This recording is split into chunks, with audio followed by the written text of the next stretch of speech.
बिस्मिल्लाहिर्रहमानिर्रहीम। जो आज का हमारा टॉपिक है वो है रूल्स ऑफ इन्फेरेंस। इससे पहले हम देख चुके थे प्रेमिसेस क्या हैं, आर्गुमेंट्स क्या हैं और उसके बाद कंक्लूजन क्या है। आज हम देखते हैं रूल्स ऑफ इन्फेरेंसेस को यूज़ करके अगर हम कोई प्रेमिसेस दी जाए तो उसको हम कैसे कंस्ट्रक्ट वैलिड आर्गुमेंट्स उसके कंस्ट्रक्ट कर सकते हैं। सबसे पहले हमारे पास क्या था, मॉडस पोनेंस का रूल था। मॉडस पोनेंस में बेसिकली क्या था, अगर हमारे पास P इम्प्लाइज टू Q है और P है तो उसका कंक्लूजन Q आएगा। लेट्स से कि इसका मतलब ये था, अगर P implies to Q true है तो P भी ट्रू है तो कंक्लूजन हमारे पास क्या आएगा, ट्रू आएगा। मतलब अगर हमारे पास प्रीमिसेस ट्रू है तभी हमारे पास कंक्लूजन भी ट्रू आएगा। अगर हमारे पास प्रीमिस ट्रू है तो रिजल्ट फॉल्स नहीं हो सकता। ठीक है।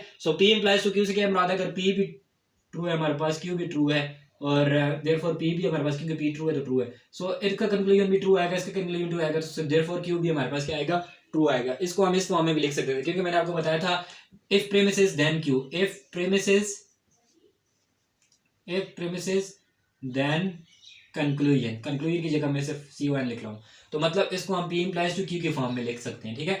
ये P की मतलब क्या है, यहाँ पे सारे प्रीमिसेस आ जाएंगे, इम्प्लाइज Q का मतलब है यहाँ पे कंक्लूजन आ जाएगा। इसको मैंने P इम्प्लाइज टू Q के फॉर्म में लिख दिया। जितनी भी प्रीमिसेस होंगी हम उनको आपस में एंड कर लेंगे और इम्प्लाइज यहाँ पे कंक्लूजन लिख देंगे। ठीक है। कंक्लूजन हमेशा हमारे पास एक ही होगा। इसी तरह जो नेक्स्ट रूल है मॉडस टॉलरेंस में क्या कह रहा है, अगर हमारे पास P इम्प्लाइज टू Q है और निगेशन ऑफ Q है तो रिजल्ट हमारे पास आएगा निगेशन ऑफ P। इससे मुराद क्या है, लेट्स से कि अगर मैं P इम्प्लाइज टू Q हमें पता है एक ही कंडीशन में फॉल्स होता है, जब P ट्रू और Q फॉल्स हो। लेट्स से कि अगर मैं ये वाली कंडीशन रख लेता हूँ, P हमारे पास फॉल्स है, Q भी हमारे पास फॉल्स है। अगर दोनों फॉल्स हैं तो रिजल्ट हमारे पास ट्रू आएगा, क्योंकि P तो यहाँ पे ट्रू नहीं है। इसका रिजल्ट हमारे पास ट्रू आएगा। ठीक है। निगेशन ऑफ Q क्यों आएगा, क्योंकि Q की वैल्यू फॉल्स है तो यहाँ पे निगेशन ऑफ Q क्या आएगा, ट्रू आएगा। ट्रू क्या हो जाएगा हमारे पास, ट्रू हो जाएगा। मतलब निगेशन ऑफ P भी हमारे पास ट्रू होगा, क्योंकि P फॉल्स है तो इसके निगेशन लेंगे तो ट्रू आ जाएगा। ठीक है। इसको हम भी इस फॉर्म में भी लिख सकते हैं। अब जो नेक्स्ट था हाइपोथेटिकल सिलोगिज्म, इसमें क्या था, अगर हमारे पास तीन वेरिएबल्स हैं, प्रपोजिशंस हैं P Q R, तो उसमें हम क्या कर सकते हैं, अगर एक प्रपोजिशन है P इम्प्लाइज टू Q, दूसरी है Q इम्प्लाइज टू R, तो उसका कंक्लूजन हमारे पास क्या आएगा, P इम्प्लाइज टू R। इसका मतलब ये है कि अगर हमारे पास ये भी ट्रू है, ये भी ट्रू है, तो हमारे पास कंक्लूजन ट्रू होगा। लेट्स से कि अगर P ट्रू है, Q भी ट्रू है और R भी हमारे पास ट्रू है।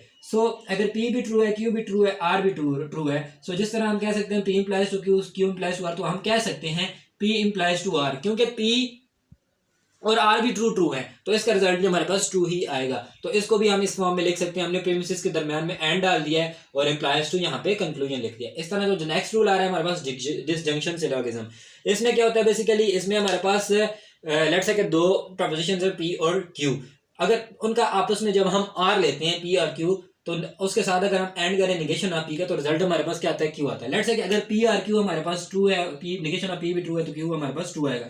अब कैसे होगा, लेट्स से कि मैं कहता हूँ P क्या है मेरे पास, फॉल्स है, Q मेरे पास क्या है, ट्रू है, क्योंकि मुझे पता है फॉल्स R मतलब P और Q में से एक भी ट्रू हुआ तो रिजल्ट मेरे पास ट्रू आएगा। ठीक है। तो यहाँ पे क्या आएगा, ट्रू आ गया। तो अगर क्योंकि मैंने P को फॉल्स लिया है तो निगेशन ऑफ P क्या आएगा, मेरे पास ट्रू आएगा। ट्रू क्या होता है, ट्रू होता है। मतलब कि हमारे पास कंक्लूजन भी ट्रू आएगा। रिजल्ट हमारे पास Q ठीक है, क्योंकि Q की हमारे पास वैल्यू ट्रू ही आ रही थी। तो इसको हम इस फॉर्म में भी लिख सकते हैं। जो नेक्स्ट था एडिशन रूल में क्या हो रहा है, इसके लिए हमारे पास अगर प्रपोजिशन है P, तो उसका कंक्लूजन हम P और Q के फॉर्म में लिख सकते हैं। इसका मतलब यह है कि अगर हमारे पास P ट्रू है तो जाहिर सी बात है P के साथ जब किसी चीज को भी हम R लेंगे तो उसका कंक्लूजन हमारे पास ट्रू ही आएगा। ठीक है। इसको हम इस फॉर्म में भी लिख सकते हैं। नेक्स्ट रूल है सिंप्लीफिकेशन रूल। इसमें क्या होता है, अगर हमारे पास दो प्रपोजिशन है, उनका अगर हम आपस में एंड लें तो उनसे अगर एक प्रपोजिशन है, क्योंकि एंड में क्या होता है, दोनों साइड्स ट्रू होना लाजमी होती हैं, P और Q दोनों ट्रू होंगे तभी हमारे पास कंक्लूजन ट्रू आएगा। अगर इनमें से एक भी ट्रू है ना, मतलब कि दोनों ट्रू होंगे तो रिजल्ट ट्रू होगा। अगर मैं इसको इस फॉर्म में लिखूं P and Q therefore P, मतलब कि इसका कंक्लूजन अगर जब ट्रू होगा, P एंड Q तब ट्रू होता है जब दोनों ट्रू होते हैं। इसका मतलब है दोनों ट्रू से मुराद है P भी ट्रू होगा, तो यहाँ पे इसका कंक्लूजन भी हमारे पास ट्रू आएगा। इसी तरह हम इस फॉर्म में भी लिख सकते हैं P एंड Q अगर ट्रू है तो हमारे पास हम लिख सकते हैं तो देयरफॉर Q भी हमारे पास ट्रू है। ठीक है। कंक्लूजन हम उसका Q ड्रॉ कर सकते हैं। ठीक है। इसको इस फॉर्म में भी लिख सकते हैं P इम्प्लाइज टू Q, मतलब प्रीमिसेस को एंड करके और आखिर में आप उसका रिजल्ट लिख सकते हैं। ठीक है। ये इसका लिखा हुआ है और ये इसका लिखा हुआ है। ठीक है। नेक्स्ट जो रूल है हमारे पास है वो कंजंक्शन का। कंजंक्शन आपको पता है, जब हमारे पास दो propositions of P and Q अगर हम उनका आपस में एंड लें, उनको कंबाइन कर लें, तो उनको कंजंक्शन बोलते हैं। अगर हमारे पास P ट्रू है, Q भी ट्रू है, तो इसका मतलब P एंड Q भी हमारे पास क्या होगा, ट्रू होगा। अगर ये भी ट्रू है, ये भी ट्रू है, तो हमारे पास कंक्लूजन भी ट्रू होगा। इसको हम इस फॉर्म में भी लिख सकते हैं। नेक्स्ट जो लास्ट रूल है हमारे पास वो है रेजोल्यूशन का रूल। रेजोल्यूशन का रूल हमें क्या कहते हैं, अगर P और Q है हमारे पास और निगेशन P और R है, तो उसका रिजल्ट हमारे पास Q और R आएगा। इसका मतलब ये है, अगर P और Q ट्रू है, सो नेगेशन ऑफ पी और आर भी ट्रू है तो हमारे पास कंक्लूजन भी ट्रू आएगा, ठीक है।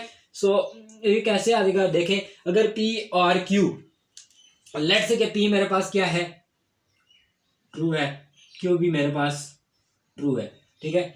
इनमें से अगर एक भी ट्रू हो तो मेरे पास रिजल्ट क्या आता है, ट्रू आता है। अब मेरे पास देखें, अब यहाँ पे नेगेशन ऑफ पी आ रहा है तो मतलब पी फॉल्स हो जाएगा, और आर अगर मैं ट्रू लेता हूँ, इनमें से एक भी ट्रू हो तो रिजल्ट ट्रू आता है, तो रिजल्ट मेरे पास ट्रू आ गया। देयरफॉर हम कह सकते हैं क्यू आर आर भी ट्रू होगा, क्योंकि क्यू भी ट्रू है, आर भी ट्रू है, इनमें से एक भी ट्रू हो तो कंक्लूजन हमारे पास ट्रू आता है। सो इसके कंक्लूजन ट्रू, इसको हम इस फॉर्म में लिख सकते हैं। अब मेन जो चीज़ है एग्जाम्पल है, एग्जाम्पल से समझनी बेसिकली ये चीज़ें हमने क्यों देखी हैं, इनको यूज करके हम वैलिड आर्गूमेंट्स बनाएंगे, ठीक है। सो देखें प्रेमिसेस हमें दी हुई हैं, Ali works hard, if Ali works hard then he is a dull boy, and if Ali is a dull boy then he will not get the job. Conclusion क्या है, Ali will not get the job. सबसे पहला काम हमने क्या करना है, जो प्रेमिसेस हमें गिवन है उनको मैंने पी क्यू आर प्रपोजिशंस की फॉर्म में, मतलब कुछ कैपिटल लेटर्स या कुछ स्मॉल लेटर्स में लूंगा, उनसे मैं उनको रिप्रेजेंट करूंगा। लेट्स से कि मैंने लिया पी को मैंने रिप्रेजेंट कर दिया कि अली वर्क्स हार्ड को मैंने पी के इक्वल ले लिया, मतलब पी क्या है मेरे पास, अली वर्क्स हार्ड।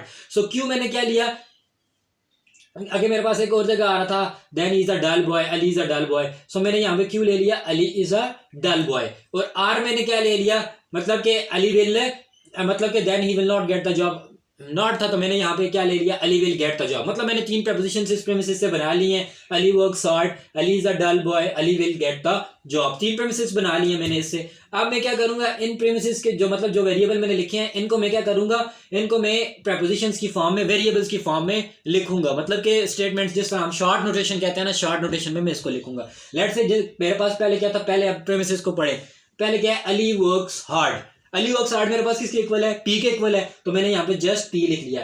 सो उसकी जगह मैंने पी लिख दिया, ठीक है। पी का क्या मतलब है, अली वर्क्स हार्ड, सो इसका मतलब है अली वर्क्स हार्ड। अब हम यहाँ पे जब आगे आए, इफ अली वर्क्स हार्ड है, नेक्स्ट क्या है यहाँ से, if Ali works hard then he is a dull boy, इसका मतलब है Ali works hard then he is a dull boy, क्योंकि मैंने लिखा हुआ है Ali is a dull boy को मैंने क्यू से रिप्रेजेंट किया हुआ है और अली वर्क्स हार्ड को मैंने पी से रिप्रेजेंट किया हुआ है। और अगर आप यहाँ पे गौर करें तो यहाँ पे लिखा हुआ if then statement, if then से क्या मुराद है, P implies to Q, P मेरे पास क्या है, अली वर्क्स हार्ड, मैंने पी लिख दिया, क्योंकि यहाँ पे इफ और देन यूज हुआ है तो उसके लिए मैंने एम्प्लॉय का सिंबल डाल दिया।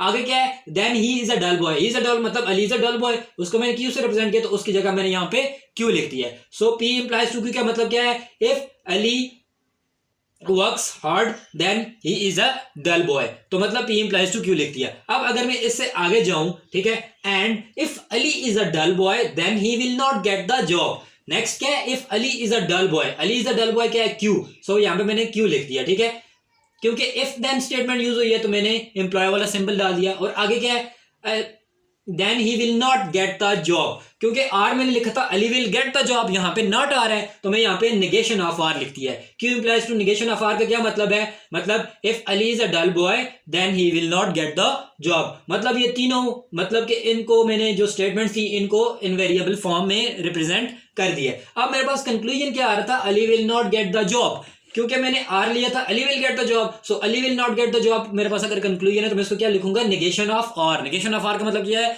कि Ali will not get the job, so मैंने इस फॉर्म में लिख दिया। अगर आप इन रूल्स पे गौर करें, कोई भी रूल ऐसा नहीं है जिसमें हमने तीन प्रेमिसेस यूज की हो, सब में मतलब दो या एक प्रेमिसेस यूज हुई है और एक रिजल्ट आ रहा है। अगर आप इस पे गौर करें तो इसमें हमारे पास तीन प्रेमिसेस आ रही हैं। सो हमारा काम यह है कि इन तीन प्रेमिसेस को हमने रिड्यूस करना है टू टू प्रेमिसेस, ठीक है, हमने इनको रिड्यूस करना है, क्योंकि इन रूल्स में हम देखें यहाँ पे कहीं भी तीन या तीन से ज्यादा प्रेमिसेस यूज नहीं हुई हुई, सिर्फ दो या एक प्रेमिसेस यूज हुई है। सो हम क्या करेंगे, हम इसको रिड्यूस करेंगे with the help of these laws.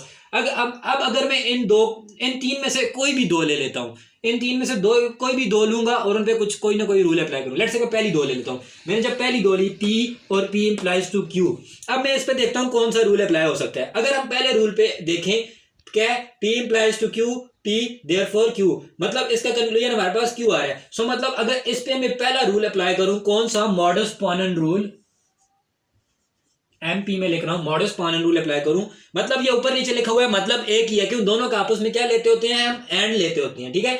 सो इसको पहले लिख दो या इसको पहले लिख दो, बात एक ही है, ठीक है। सो यहाँ पे पहले पी लिखा हुआ है, बाद में पी इंप्लाइज टू क्यू, सो इनका कंक्लूजन क्या निकलेगा, हमारे पास कंक्लूजन क्या आएगा, क्यू आएगा। सो इन दोनों का कंक्लूजन मेरे पास क्या आ गया, क्यू आ गया, ठीक है, बात समझ आ गई, क्यू आ गया। अब मतलब मैंने दो प्रीमिसेस को एक में कन्वर्ट कर लिया है। अब क्या आप समझने की बात यह है कि अब आपकी मर्जी है कि पहले मैंने ये दो ले ली थी या अब ये दो ले लें या ये दो ले लें, आपकी मर्जी है। लेकिन आप ये काम भी कर सकते हैं, जो पहली दो प्रेमिसेस का जो आपके पास कंक्लूजन आया है, आप उस कंक्लूजन को नेक्स्ट जो प्रेमिसेस रहती हैं उसके साथ ले सकते हैं। जिस तरह मेरे पास क्यू आ गया, अब मैं इसी क्यू के साथ, क्योंकि क्यू इन दोनों का रिजल्ट है, तो इसके साथ ही मैं नेक्स्ट वाली प्रपोजिशन या जो मेरे पास स्टेटमेंट बचती है उसको लूंगा। अब मैंने क्यू के साथ इसको ले लिया, Q implies to negation of R. अब मैं गौर करूंगा इस पे कौन सा रूल अप्लाई हो रहा है, इन दो पे। अब देखें इस पे कौन सा रूल अप्लाई हो रहा है। अगर हम गौर करें इन दोनों पे तो कौन सा रूल अप्लाई होगा, बेसिकली आई थिंक यही रूल अप्लाई होगा, क्योंकि वही आ जाएगा। क्यू को अगर आप पी समझ लें और इसको Q implies to negation of R को आप पी इंप्लाइज टू क्यू समझ लें, नेगेशन की वजह से कंफ्यूज नहीं होना है। इसको यही समझें कि ये पी है और ये पी इंप्लाइज टू क्यू है, और जरा डिफरेंट फॉर्म में लिखा हुआ है, पी की जगह यहाँ पे क्यू है और क्यू इंप्लाइज टू आर है, मतलब वेरिएबल जरा चेंज हो गए। नेगेशन से आपने मतलब कंफ्यूज नहीं होना। सो मतलब यहाँ पे भी कौन सा रूल अप्लाई होगा, मॉडस पानन का रूल ही अप्लाई होगा, क्योंकि यहाँ पे क्या P implies to Q, P अगर ये भी ट्रू है ये भी ट्रू है, तो हमारे पास कंक्लूजन क्या आता होता है, यहाँ पे जो चीज होती है क्यू। सो अगर यहाँ पे हमारे पास नेगेशन ऑफ आर है तो कंक्लूजन में हमारे पास क्या आएगा, नेगेशन ऑफ आर ही आएगा, ठीक है। सो यहाँ पे भी हमने मॉडस पानन रूल ही अप्लाई किया, यही वाला, ठीक है। सो हमारे पास कंक्लूजन क्या आ गया, नेगेशन ऑफ आर आ गया है। आई थिंक अभी आपको समझ आ गई होगी। देखें हमने क्या किया है, तीन प्रेमिसेस थी, इनको दो में कन्वर्ट किया है। देखें पहले हमने ये दो लिए हैं, उनमें से हमारे पास ये कंक्लूजन आया है, मतलब दो को एक बना दिया है। अब कंक्लूजन को इसके साथ लेके तो हमने वही रिजल्ट निकाला है, सेम रिजल्ट आया हमारे पास, लेकिन क्या किया हमने ये रूल अप्लाई करके एक वैलिड आर्गुमेंट डेवलप किया, ठीक है। सो अब देखें, अब अगर इसी को मैं जरा डिफरेंट तरीके से करना चाहूं, अगर देखो मैंने पहले ये दो ली थी, अगर मैं पहले ये दो दे देता हूं जो कि यहाँ पे मैंने लिखी हुई है, अगर इन दो को ले लूं मैं पहले, जिस तरह मैंने ये वाली दो ले ली है, तो इन दो को लूं तो मेरे पास क्या कंक्लूजन आएगा। अगर आप गौर करें तो ये कौन सा रूल है, ये कौन सा रूल है जिसमें ये वाली दो प्रीमिसेस हम यूज कर रहे हैं। देखें अगर हम इस पे आए हाइपोथेटिकल सिलोजिज्म, देखें P implies to Q, Q implies to R, हम इसमें तीन वेरिएबल्स यूज कर रहे हैं, पी क्यू और आर। देखो P implies to Q, Q implies to R, अगर दोनों ट्रू हैं तो रिजल्ट क्या आएगा, पी इंप्लाइज टू आर। यहाँ पे सिर्फ जस्ट नेगेशन है, कंफ्यूज नहीं होना, यहाँ पे बात वही है, P implies to Q, Q implies to negation of R. So इन दोनों का रिजल्ट हमारे पास क्या आएगा, अगर हम ये वाला रूल यूज करें हाइपोथेटिकल सिलोजिज्म, मैं यहाँ पे एच एस लिख रहा हूं, तो हमारे पास कंक्लूजन क्या आता है, P implies negation of R, क्योंकि यहाँ पे आर की जगह नेगेशन ऑफ आर है, तो यहाँ पे P implies to negation of R आ गया हमारे पास।